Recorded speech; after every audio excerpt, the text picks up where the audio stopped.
ஆண்டவரும் உலக இரட்சகருமாகிய இயேசு கிறிஸ்துவின் இனிய நாமத்தில் யாவருக்கும் என் அன்பின் வாழ்த்துக்கள். விரோதம் யாக்கோபுக்கு விரோதமான மந்திரவாதம் இல்லை, இஸ்ரவேலுக்கு விரோதமான குறி சொல்லுதலும் இல்லை. தேவன் என்னென்ன செய்தார் என்று கொஞ்ச காலத்திலே யாக்கோபையும் இஸ்ரவேலையும் குறித்து சொல்லப்படும். என்னாகமும் 23:23.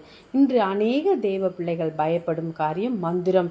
எனக்கு விரோதமாக, என் பிள்ளைகளுக்கு விரோதமாக மந்திரம் செய்திருக்கிறார்கள், எனவே பிள்ளை படிக்க முடியாமல் தவிக்கிறான். குடும்பத்துக்கு விரோதமாக யாரோ ஒருவர் மந்திரம் செய்து விட்டார்கள் என்று புலம்புவதை நாம் கேட்டிருக்கிறோம். ஆனால் ஆண்டவர் சொல்கிறார், உனக்கு விரோதமான மந்திரவாதமும் இல்லை என்று கூறுகிறாரே. இது எதிர்வினையாக இருக்கிறதே. ஆம் பிரியமானவர்களே, சென்னையில் எலிசபெத் என்ற இளம்பெண் ஒருவர் இருந்தாள்.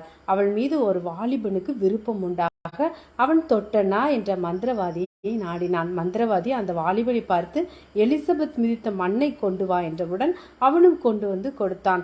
மந்திரவாதி பணத்தை பெற்றுக்கொண்டு, பார், நாளை இந்த நேரத்தில் அவள் உன் பின்னாடி வருவாள் என்று கூறி அவனை அனுப்பிவிட்டு மந்திரம் செய்ய ஆரம்பித்தார். முதலாவதாக ஒன்றை அனுப்பினார், அது முடியாது என்று திரும்பி வந்து விட்டது. இரண்டாவதாக ஒன்றை அனுப்பினார், அதுவும் திரும்பி வந்து விட்டது.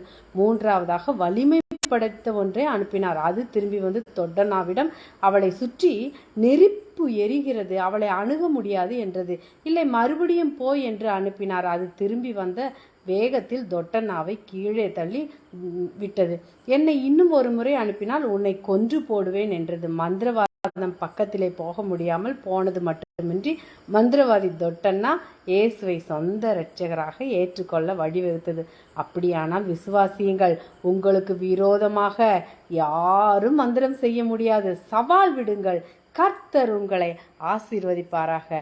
ஆமேன், அல்லேலியா. மந்திரமும் தந்திரமும் ஆண்டவருடைய பிள்ளைகளை, ரட்சிக்கப்பட்ட பரிசுத்த பிள்ளைகளை ஒன்றும் செய்ய முடியாது. ஆண்டவர் நம்மோடு இருந்து ஒவ்வொரு நாளும் நம்மை ஆசீர்வதிப்பார். நீங்கள் ஆசீர்வதிக்கப்பட்டவர்கள். ஆமேன், அல்லேலூயா.